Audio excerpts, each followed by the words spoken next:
All right, so to start off, I want to answer your first question that you're asking yourself right now. Why does this fool have on shades inside? Well, at work today, I've been burning wood all day. We have beat up old raggedy pallets that we have to pile up in the back and get rid of ourselves. So once the pile gets high enough, I have to get a burn permit and I have to burn trash. Well, being out there watching the fire, making sure it doesn't get out of control, I was in all that smoke and I got a headache and this ring light is killing me. And this is the only thing I can think of besides not doing a video. But I'm still going to bring it to you. And this is about a fragrance that I've been chasing, trying to get or mimic another fragrance. And sadly, I found it, but it was after I already got the original. Stay tuned.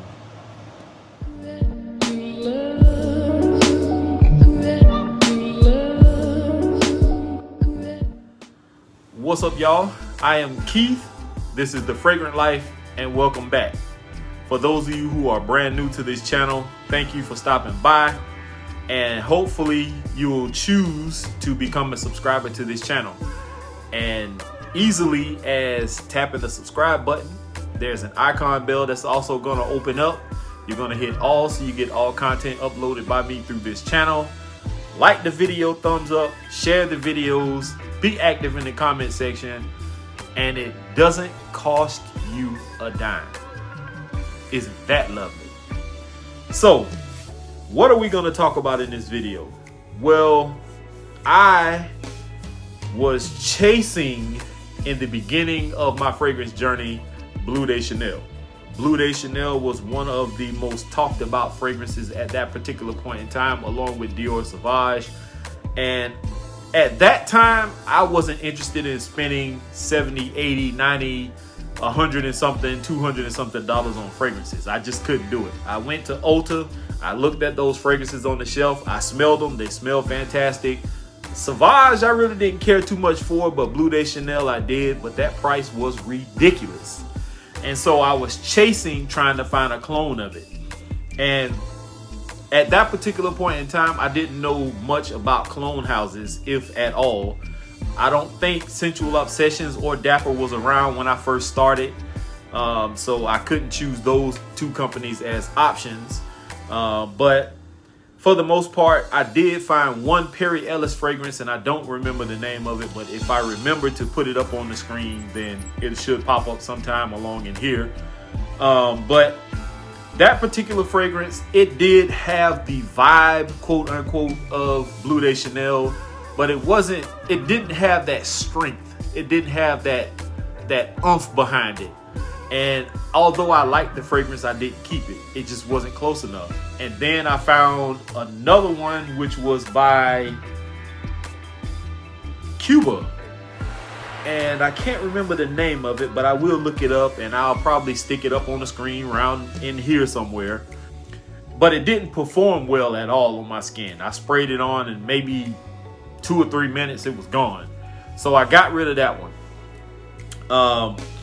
So then later on down the line, I think I had this fragrance first. The fragrance that I actually picked up, and I'm going to go ahead and mention it, was from the house of Salvatore Ferragamo. I heard some people in the fragrance game say that this was a close clone of it. And I picked up a smaller bottle of it. I think this is the 100 ml. Yes, it is. And I had the 50 ml. I like the fragrance. Ferragamo makes some pretty decent fragrances. I will say that much. I just didn't keep this one. I got rid of it. And finally, I ended up getting Bleu de Chanel. This is the EDT. I also have the other flankers behind me here. But I finally got my hands on a bottle of this. And I kept hearing certain reviewers mention this fragrance. And one particular reviewer kept mentioning it over and over and over is Darian, the bow tie fragrance guy. And his last video where he talked about this fragrance again, I think it was like a cheapy video or something like that. And it made me think about getting it again. Well, I haven't seen this fragrance in the wild in a while, and I think I was at Nordstrom's Rack either this past weekend or the weekend before, and I ran across this fragrance, and I wasn't going to pass it up. I went ahead and got it. I think it was like 20 or 21 bucks with tax or whatever, and you can't beat a 100 ml bottle of this size for $21, and it smells this great. Now, is this a close clone? There are very noticeable differences in these two fragrances. This one, you get more of the citrus in this, and it's a lot smoother than this fragrance. Now, this fragrance, although it is a cheapie, it is still very good. It does garner compliments, and I do highly recommend this fragrance. But if you want Bleu de Chanel, and I've heard a lot of people say this in the past, then get Bleu de Chanel. There is nothing that's gonna beat the original. There are clones out there of these fragrances, such as Bleu de Chanel, and most of them are one-dimensional, and I don't have a complaint about that.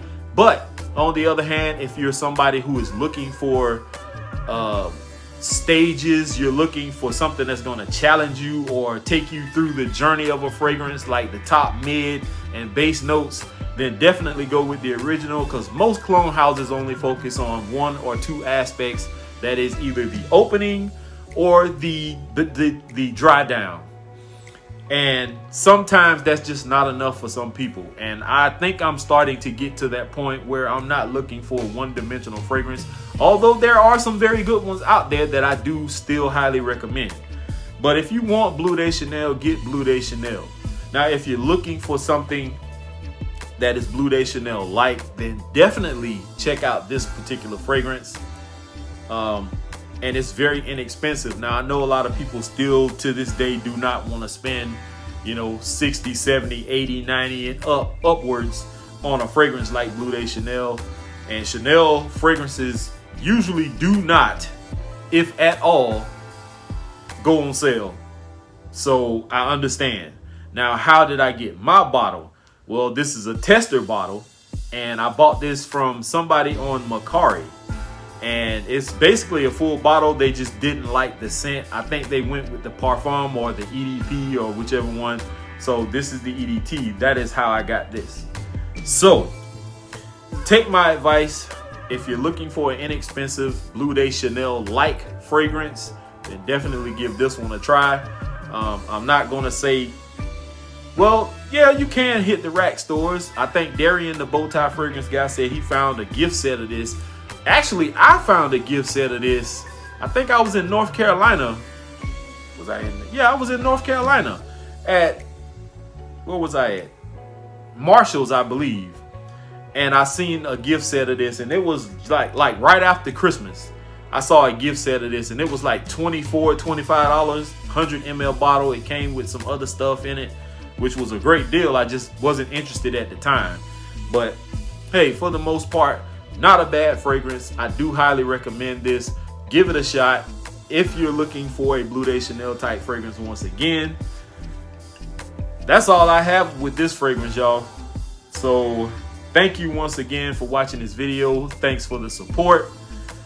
Remember once again to subscribe to the channel. I'm out of here, y'all. Here is to smelling great. Peace.